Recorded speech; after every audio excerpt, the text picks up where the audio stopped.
I would just like to highlight that I will probably touch on the quite generic matters related to the challenges in mental health assessment, and that probably would help lay the ground for our subsequent expert speakers.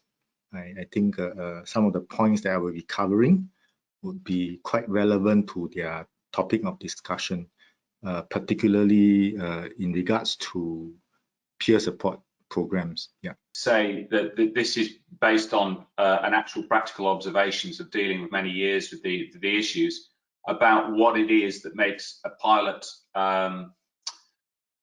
descend so quickly from the virtuous circle of resilience back down into when life takes its toll, and they can spiral quite quickly into a vicious cycle and go from hero to zero really quite quickly because they fail to climb the cliff face of the problems that they're facing, that they don't want to grab the rope of help, get into this vicious cycle of doubt, which then they just spiral because high achieving professionals are not used to failing.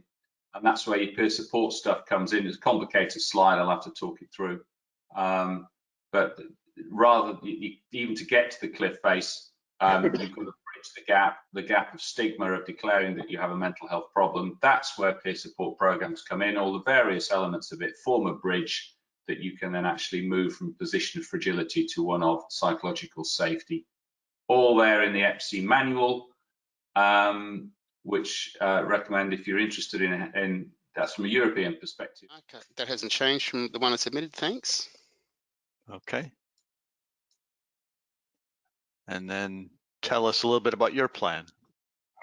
Yeah, sure, Mark. So I'll be talking about, actually sort of continuing on from what Dave was talking about, the establishment of a peer support program from scratch in Hong Kong, specifically Cathay Pacific, which I'm allowed to mention the company's name. I've done a lot of work in, there we go, with the HIM space, or pilots affected with substance use disorder. We realised pretty quickly that why are we plucking them out of the river? Why don't we go upstream to find where they're falling in, or find out why they're falling in? And I'll talk briefly about the pathogenic approach versus salutogenic approach. Both are required, and working how to build a peer support program out of that. So the next slide. Thanks. Yeah, so medical and wellbeing. We looked at the FAA. We liked it. They recommended building a peer support program on safety management system principles, which we really liked. So we thought naturally we look at aeroplanes flying around on safety management systems. Why aren't we looking at ourselves like that? And especially to create an environment, which I've got underlined there. So the next click will bring up trust culture. Which is it's vital to establish with all the stakeholders in any organisation before you can build something like this. So what we've come up with, that's sort of skewed a little bit, but it still looks okay. The mental health and resilience wellbeing model. We work on a critical incident management strategy. Don't have enough time to go into how we've broadened that definition to build up resilience, which plugs into wellbeing, and of course. We believe also that suicide prevention strategy is very important in this day and age to talk about openly.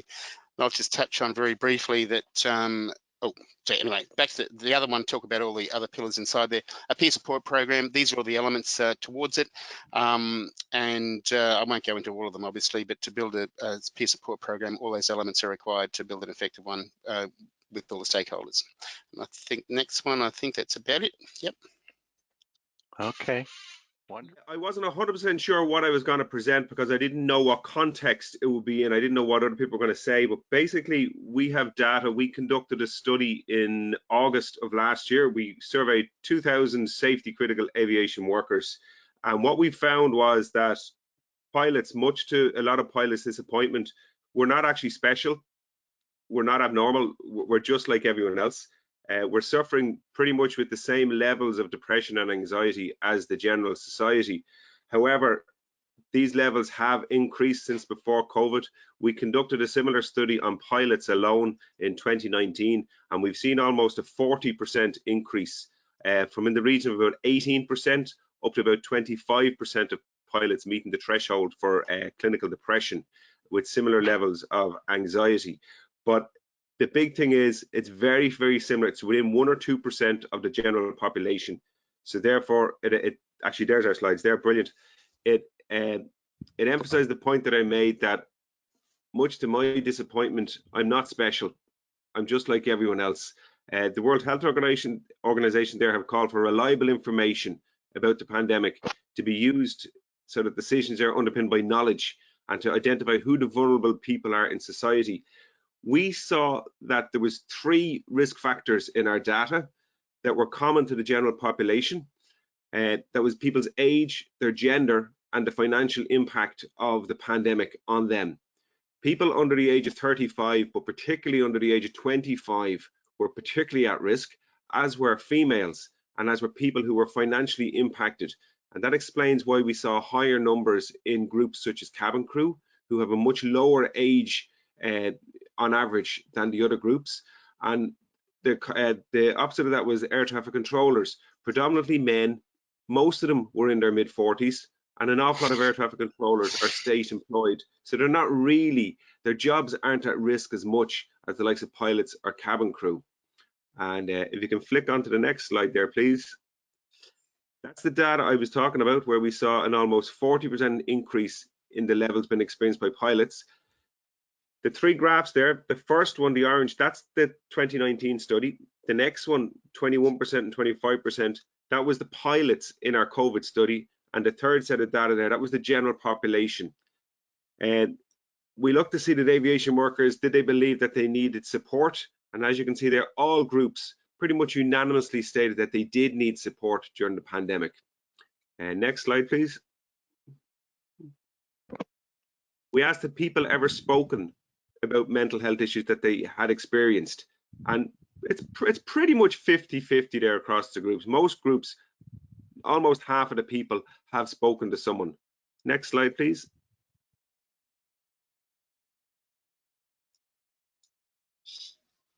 But interestingly, the vast majority of people, when they did speak to someone, it wasn't within the workplace. So it wasn't a close work colleague, it wasn't a line manager, it wasn't peer support, and it wasn't employee assistance. Predominantly, it was partners and spouses, family members, close friends, and medical professionals such as GPs and psychologists. Next slide, please.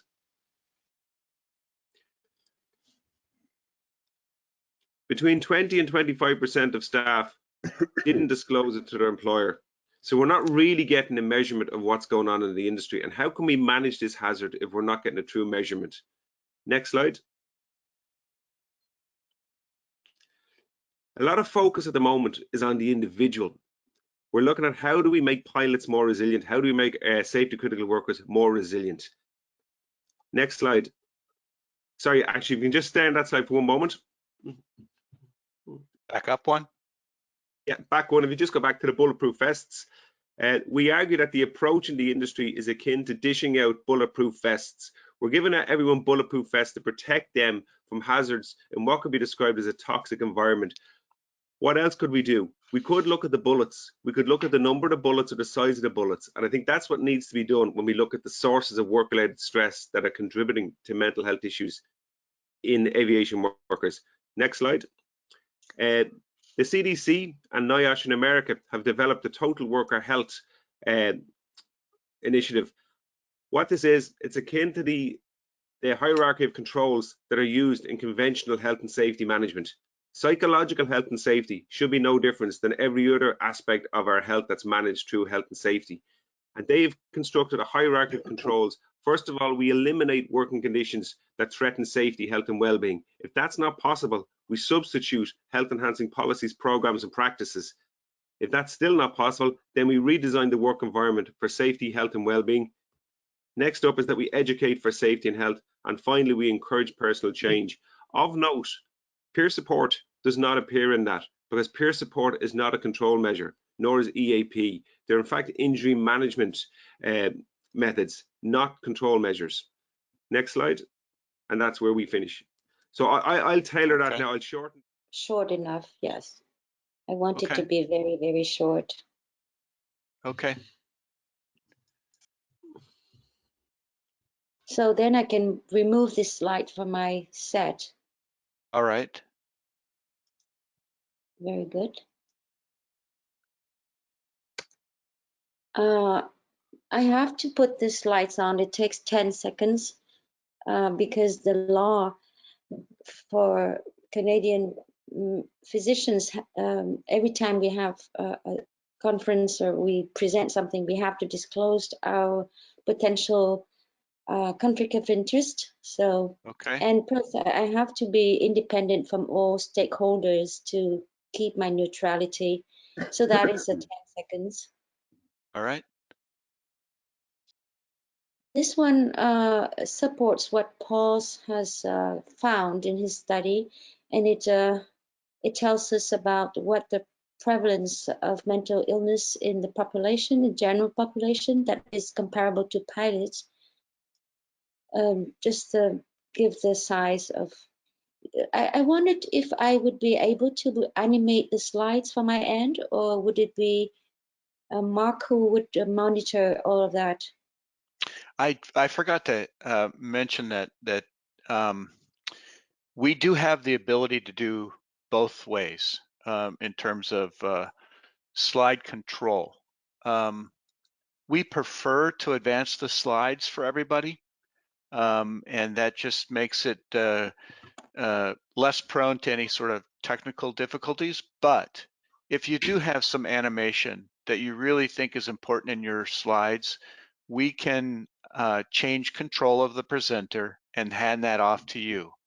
So Dr. Trang, if that's what your desire is, to make sure that you do have some animation in this, we can certainly do that for you. And anybody else, the same applies. If you really believe it's best for you to control the slides, then we'll accommodate that.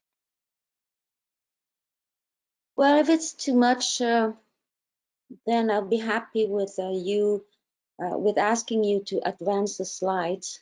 Yeah, next is just fine if that's what you are comfortable with. That's okay, because I don't have many. I just wanted to shine line by line as I approach a topic, but that should be okay because my slides are not very busy. Okay. And I would like to ask the panel, I have identified the two main issues in detection. I think Paul would be speaking a lot about organizations in mental health culture. I perhaps would only focus on the resources that the point one, and leave Paul the task of dealing with organizations' mental health culture. Is that okay? Okay. And also, I have prepared the slides for the format 16 by 9. I guess this is what everybody's doing, right? It looks like it's pretty common, but this will work in this size.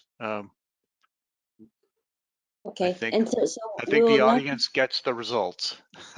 we'll not be sharing our screens, right? We would have exactly what is going on now at the day of the session.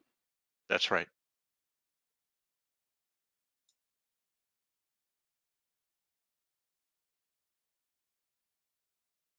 Okay, Dr. Train, anything else you want to cover? The next slide is about organization problems or obstacles. I might just glance at it, or may not, because it seems to me to be the biggest obstacles. Can you advance to the next slide, please? I think this is one of the biggest obstacles. But since I need to spare my time, and since Paul is dealing with that, I guess I would just mention its biggest obstacles on the outline of the 2 points I'm going to address, and that should be it. Okay. So I'll remove that one. Okay. And this And is then my this is conclusion. conclusion.